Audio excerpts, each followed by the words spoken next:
Hey guys, and recently I flew with Singapore Airlines in business class from Adelaide to Singapore. Singapore Airlines sets a standard for economy class, but what about their business class product? Is it as good and does it live up to expectations? Watch this full flight review to the end to find out. Hey guys, and I'm back at Adelaide Airport, and after a great time here at Adelaide, it's a fantastic country, stunning country, great people as well. So really looking forward as well to going back to Singapore. It's Asia's aviation hub. I'm going to be flying on Singapore Airlines in their new regional business class on the A350 aircraft. Let's go see what it's like. Let's do this.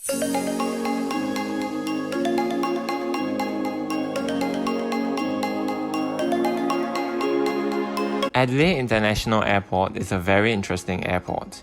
It had one main terminal with both the domestic and international departures together. Overall, it was a nice little airport with great staff and it was clean. However, the airport's layout was slightly confusing as you had to go through security twice before entering the international departures area. As the lounge opened only at 7, I decided to check out the gate area. And as a surprise, I caught my ride come in. The A350 is such a gorgeous aircraft.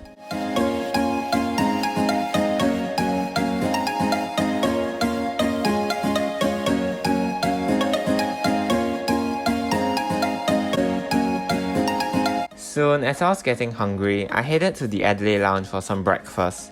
Singapore Airlines has its own lounge at Adelaide and is located near the gate. This lounge is shared with passengers travelling on Star Alliance Airlines. Overall, this lounge was fantastic. The staff were great, as was the food and drink.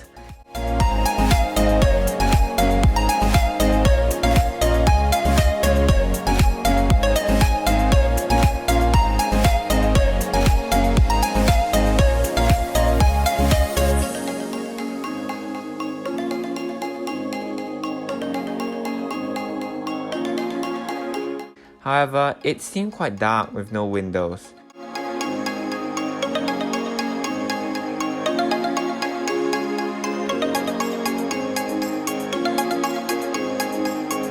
There were plenty of PowerPoints and work areas, thus allowing me to get some work done. The lounge was also very quiet and never really felt too crowded.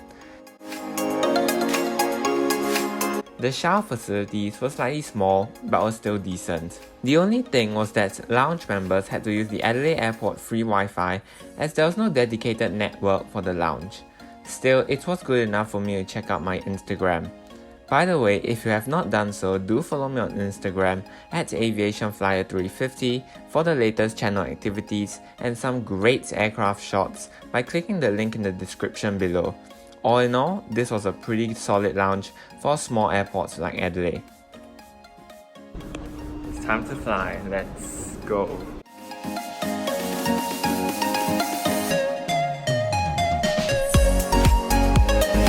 Cheers to a great flight!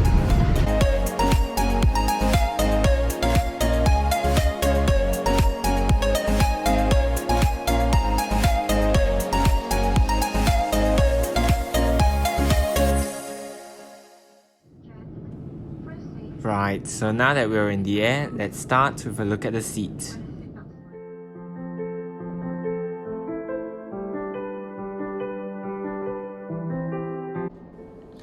So let's start with a look at these new regional business class seats on the A350-900. While Singapore Airlines calls these regional seats, they are still used on flights up to 8 hours in length. And anyway, in my opinion, these seats are excellent even by international standards. The seats in the cabin were laid out in a 1-2-1 staggered configuration, meaning that the privacy level does vary. Middle seats on the even-numbered rows best suit couples, but remember, for those of you who really do not want to talk to your partner, there is a handy privacy screen which can be raised. The window seats on even-numbered rows are closer to the window and are best suited for single travelers. On this flight, I was in 16K, and while the seat was closer to the aisle, the high walls surrounding a seat meant there was still good privacy. The cabin looked fresh, clean and neat, with a warm brown colour palette mixed in with more modern black carbon touches. Interestingly, Singapore Airlines has kept the massive center overhead bins on the regional version of its A350. While it does not afford the same roomy feel, it does allow for more storage. The bins themselves were absolutely massive.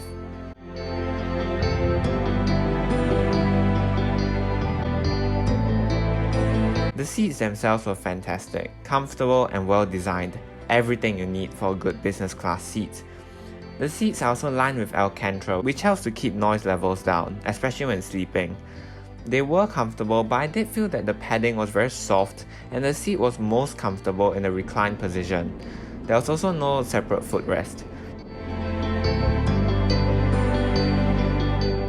Beside you, there was a well-sized closable storage area, which was handy for keeping things out of sight. It had an NFC card reader, which was a pretty unique feature, as well as 2 high-powered USB ports and a useful 3-pin plug socket. It also contained the rather good noise-cancelling headphones, as well as the menu, which we'll have a look later on.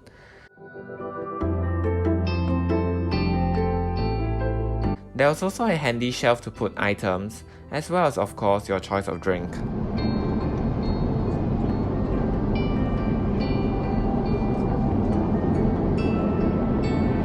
There is even a mirror in case the front camera of your phone or selfie camera is broken. Below that, there was an easy to use touchscreen control for the seat functions.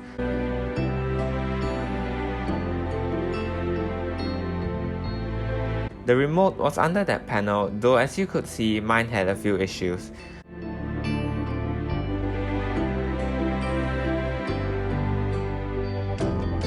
Beside those, there was a headphone jack, but only Singapore Airlines headphones could be used. There was also lighting that could be adjusted to suit your preference.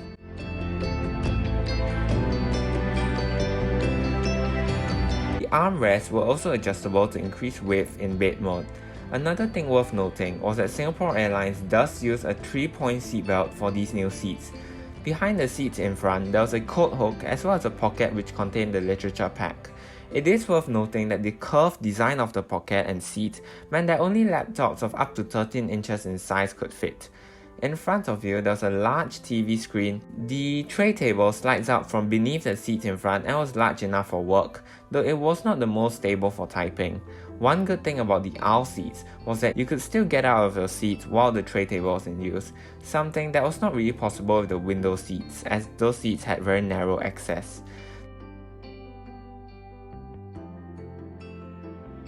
The legroom of these seats were excellent.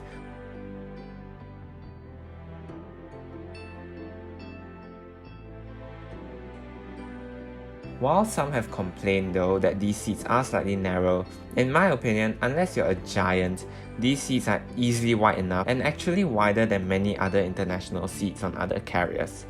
There was also a handy spot for shoes, though one thing was that it was not accessible when the seat is converted to a bed. That said, there was space beside your seat for you to put your shoes.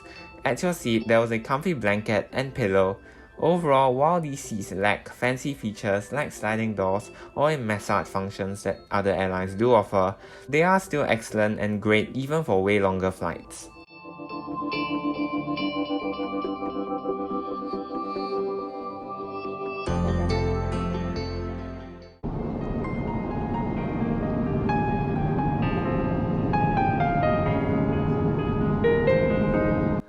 After the first light refreshment, I decided to recline my seat.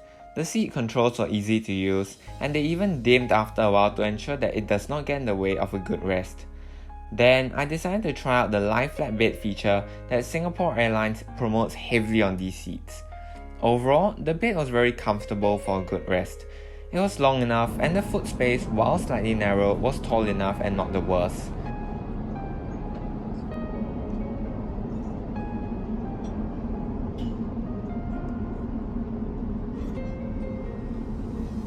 A pillow and blanket is provided. However, it would have been nice to see a mattress comforter, which would help further increase the comfort level of the bed. That would have also helped bridge the noticeable gap between the backrest and the ottoman. I was 183 cm tall and had just enough space on the 76-inch long bed. I'm 183 cm tall. The width is okay as well.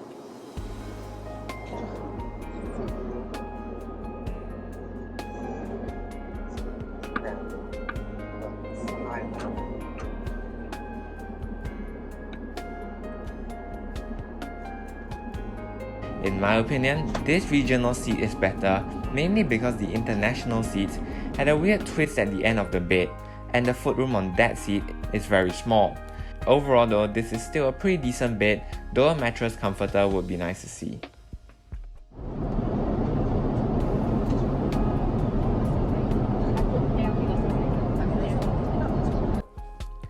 The service on this flight, as you would expect from Singapore Airlines, is excellent.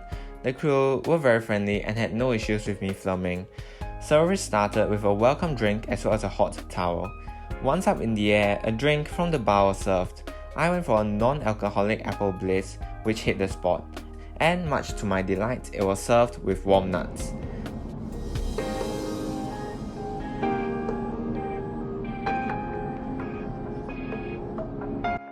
Then it was straight into a light refreshment service. Here it was, my pre-selected light refreshment.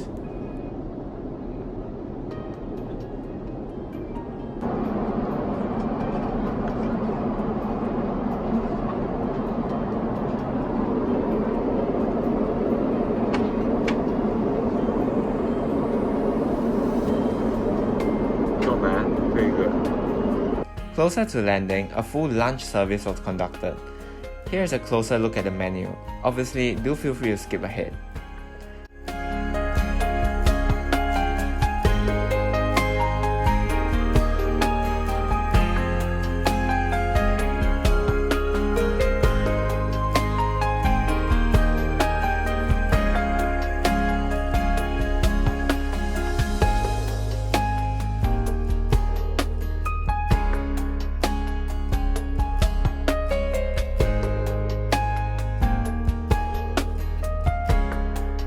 Hello. Okay. Yes.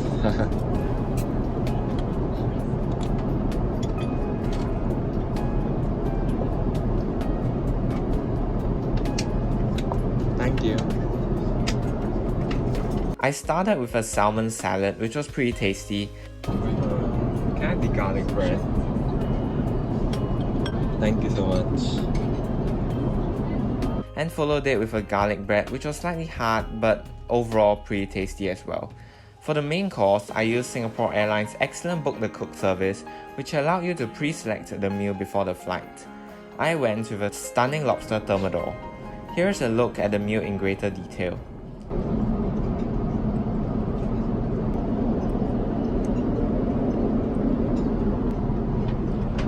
By a look at the plate, you can probably tell it's very good. We are in some pretty moderate turbulence now, so I do apologize if the shots are a bit shaky. It's not my fault though. For the dessert, came a tough choice. Oh, that's a hard choice. I think I'll go with the chocolate cake. Okay, sure. Yeah. Thank you. Okay.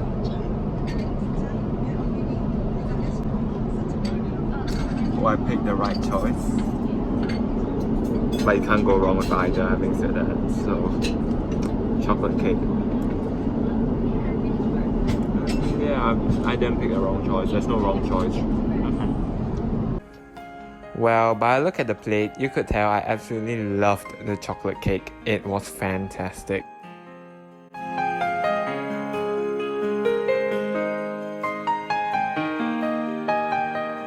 Lastly, I ended with some fruit, some cheese, and a praline which is not shown.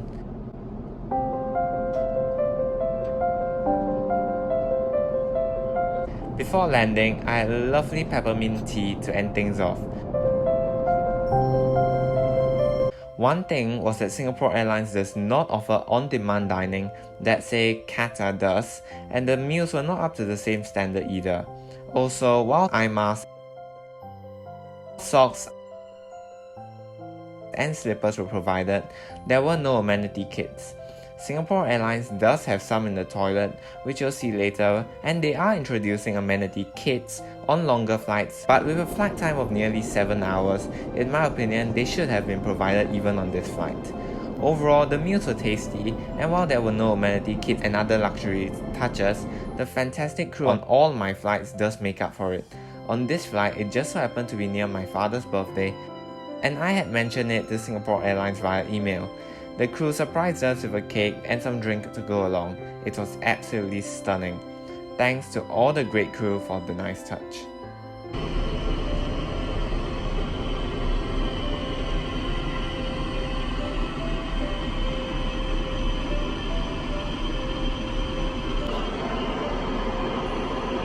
There is also a real orchid in here, pretty cool.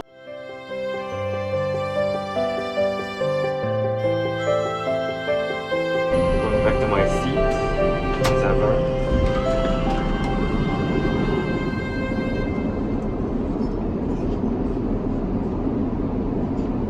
Before I went to sleep, I decided to check out the latest IFE system. The A350 Regional features the latest version of Singapore Airlines Criswell Inflight Entertainment system. An 18-inch high-definition monitor was in front of you. The screen even pivots to ensure a good viewing angle. The system could be controlled with a cool but clunky remote, which was touchscreen, or the very responsive touchscreen monitor itself. Overall, the new system was excellent, with plenty in the way of movies, TV shows, music, games, and you could even choose your favorite and add it to a playlist. There was also a survey on the system, much like Emirates, which shows the care that Singapore Airlines puts into its passenger experience. There was also a handy airport map of Changi and a handy search filter. It was also easy to control the screen brightness, volume, and you could even change the resolution of the screen itself, though I'm not so sure why I want to do that. The interactive route maps were not the best though. While it looked cool with a cockpit view mode, the system does not allow you to preview points of interest like Cathay's and Finnair's system does, and there are no external cameras on any of the Singapore Airlines fleet. That said, it was at least practical with airspeed and altitude information being easy to find. The system did have some cool features for KrisFlyer members that allows you to save movies for your next flight or sync your device with the system. The noise-cancelling headphones worked well and allowed me to enjoy some Chinese songs, of which there were many of the best, which would certainly please my Chinese viewers. There was no live TV though, which is something I hope Singapore Airlines can introduce on their aircraft. Overall, the system was close to Emirates and Cathay, but not the best. Here's just a look at the Wi-Fi on board. Singapore Airlines offers 30 megabytes free Wi-Fi on its latest Wi-Fi enabled aircraft. It worked well and allowed me to check out the progress of our flight on Flight Radar 24 while we were still flying, which I thought was really cool. Needless to say, I also took the opportunity to post some pics on Instagram.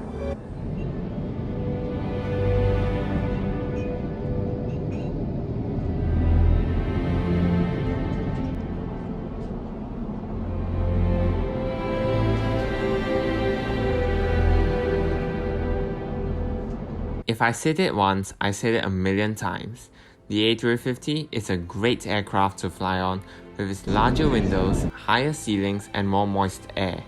I would also like to add that even in economy, it is great with wider seats than the 787 in most configurations, and it's also a superbly quiet aircraft, especially in the front business class cabin.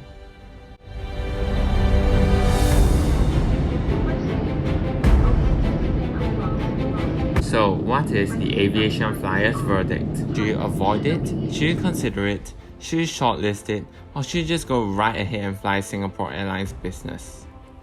The seat was comfortable and well designed, and while it did not have fancy features like sliding doors or a massage, it was still a good seat. The bed was comfortable even without a mattress cover, though with it, it would be even better.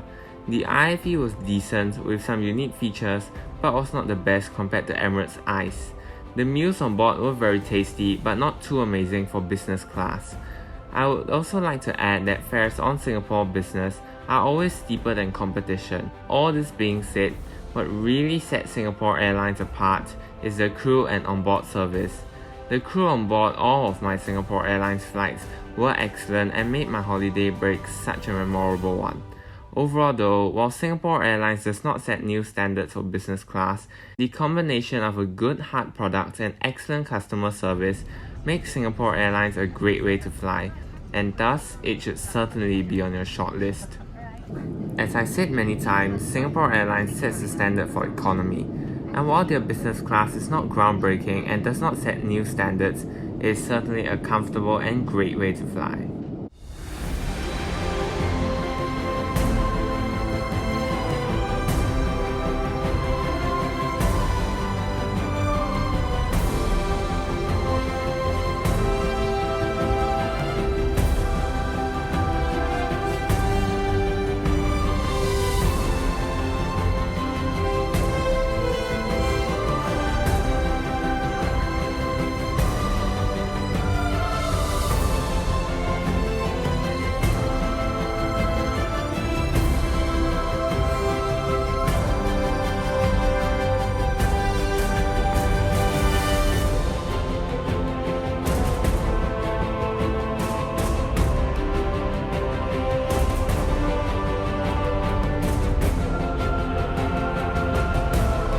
Thank you so much.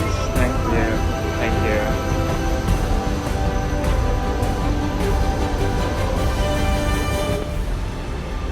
That was an absolutely fantastic flight. Now if you like this video, please hit the like and subscribe button and hit the bell icon and turn your notifications on so alerted of new videos. Thanks for watching, and in the meantime, wishing you clear skies ahead.